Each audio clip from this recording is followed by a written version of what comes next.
প্রশ্ন ব্যাংকের অ্যানালাইসিস কিভাবে করব? আমাদের এই শেষ মুহূর্তে এসে এই প্রশ্ন ব্যাংকের অ্যানালাইসিস করা নিয়ে আমরা অনেক দুশ্চিন্তায় থাকি আসলে।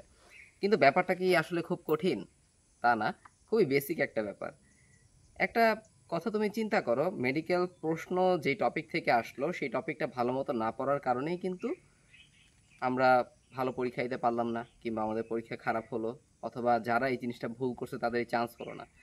তার মানে তুমি যদি একটা মেডিকেলের প্রশ্ন ব্যাংক নাও, যে কোনো একটা সালের প্রশ্ন তুমি দেখলা যে প্রত্যেকটা প্রশ্ন কোন কোন টপিক থেকে আসছে। সহজ কথা, জীববিজ্ঞান দ্বিতীয় পত্র দেখলা, জীববিজ্ঞান প্রথম পত্র দেখলা, ফিজিক্স দেখলা, কেমিস্ট্রি দেখলা, সেই টপিকগুলো তুমি দাগায় রাখলা।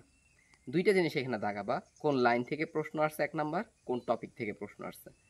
তো শেষ মুহূর্তে রিভিশনের ক্ষেত্রে এই ব্যাপারটা আমাদের জন্য খুবই গুরুত্বপূর্ণ একটা ভূমিকা রাখতে পারে। যদি আমরা মোস্ট ইম্পর্ট্যান্ট টপিকগুলো এভাবে দাগিয়ে দাগিয়ে পড়ে ফেলতে পারি, তাহলে খুব সহজে দেখবা হচ্ছে অল্প সময়ের মধ্যে আমাদের কোনো একটা বই কিন্তু রিভিশন দেওয়া হয়ে যাচ্ছে। কিন্তু একটা ব্যাপার কি, এতে কি আমাদের পুরো বইটা রিভিশন হচ্ছে না? পুরো বইটা রিভিশন হচ্ছে না, বরং সবগুলা বছরে যেই টপিক থেকে প্রশ্ন আসছে মোস্ট ইম্পর্টেন্টলি, সেই টপিকটা আমাদের ভালো মতো পড়া হয়ে যাচ্ছে। এবং সত্যি কথা বলতে টপিক কিন্তু কমন পড়ে পরীক্ষায়। ওকে, বারবার গুরুত্বপূর্ণ টপিক থেকেই কিন্তু প্রশ্ন এসে থাকে। অতএব এভাবে তুমি শেষ মুহূর্তে এসে তোমার রিভিশনটাকে গুছাতে পারো।